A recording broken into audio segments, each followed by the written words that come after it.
Na ubora wa Uislamu au ubora wa Waislamu ni kwamba linapotokea baya,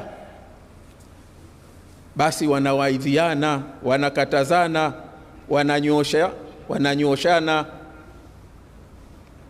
Ndio msingi wa Uislamu, ndio ubora wa Uislamu, ndio ubora wa umma huu wa mtume wetu. Ubora wake upo linapotokea mwenzenu kafanya baya, basi ubora wetu ni katika ile waidhi, kumuonesha hivi sivyo. Sasa mnapokuwa hamna hilo, nyinyi wenyewe ndio mjiambie kwamba huku tunakopotea, tunakokwenda siko. Kama hatukusimama kwenye huo Uislamu wenyewe, haya leo tuambia khatibu yatakuwa hana maana, kwa sababu ukipotea kwenye Uislamu hutarudi tena kutaka kwa Mwenyezi Mungu.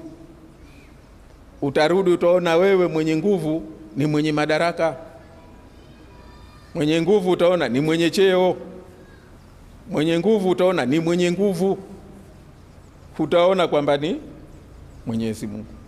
Mkifika pahala ambapo mkausahau Uislamu, yatatokea mabaya, badala ya kukatazana watatokea wengine watayahalalisha. Sasa mimi nilisema hili kwa sababu nayaona kwamba sasa maradhi hayo yanatuingia nchi yetu, yanaingia kwenye nchi yetu. Linatokea baya, tena wale tuliotarajia kwamba ni viongozi wa dini ya Kiislamu, badala ya kusema jamani hili baya japo kalifanya mwenzetu,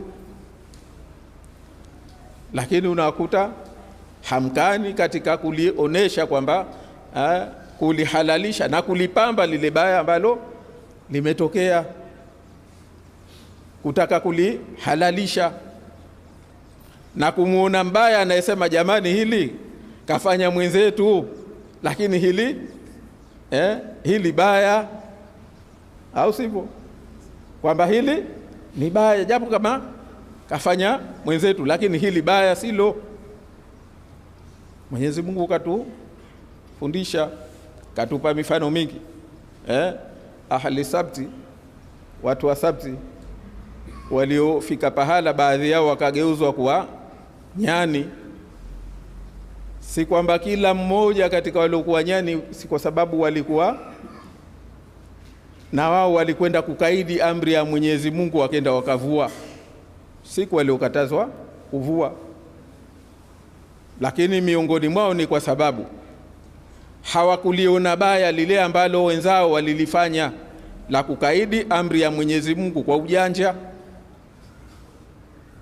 Hawakukataza, na sio tu kwamba hakukataza, lakini hata kwenye mioyo yao hawakuliona, wakaona hao jamaa wameshakuwa smart wao, badala tumekatazwa Jumamosi kwenda kuvua, wao Jumaa ndio wanakwenda kutia nyavu. Sasa si Jumaa, tunakwenda kwa kama tuenda kuvua Jumapili. Sasa Mwenyezi Mungu mnafanyia ujanja. Kosa lao lilikuwa wengine, si kwamba kila mtu alifanya yale, lakini tunaambiwa miongoni mwao ni wale ambao hawakulikataza lile la kumfanyia ujanja, kuvunja amri ya Mwenyezi Mungu wa ujanja. Sasa na mimi naliona hili linakuja huku kwetu pia. Sasa nchi yetu tumefika pahala, ukitaka kuhalalisha haramu litie kwenye siasa. Ukitaka kuhalalisha kuua wewe litie kwenye siasa. Utaua na utaambiwa halali na utapata watetezi. Waislamu hao. Ukitaka kudhulumu litie kwenye siasa, utadhulumu na utapata watetezi wa dhulma. Ukitaka kusema uongo litie kwenye siasa, utapata watu watetezi wa uongo wako. Ukitaka kughushi litie kwenye siasa, utapata watetezi wa kutetea ghushi yako. Jamani, Uislamu ni dhima, Uislamu ni utukufu. Mimi niwaombe sana. Ndugu zangu, tunakopelekwa tukatae, tunakopelekwa tukatae kama Waislamu. Tusitetee ghushi, tusitetee dhulma, tusitetee kuua watu kwa sababu tu kumetiwa kwenye siasa. Huko ni kubaya, huko ni kukupamba sawa sawa na walivyopamba wale watu aliowaonya Nabii Ayub, watu wa Sabti.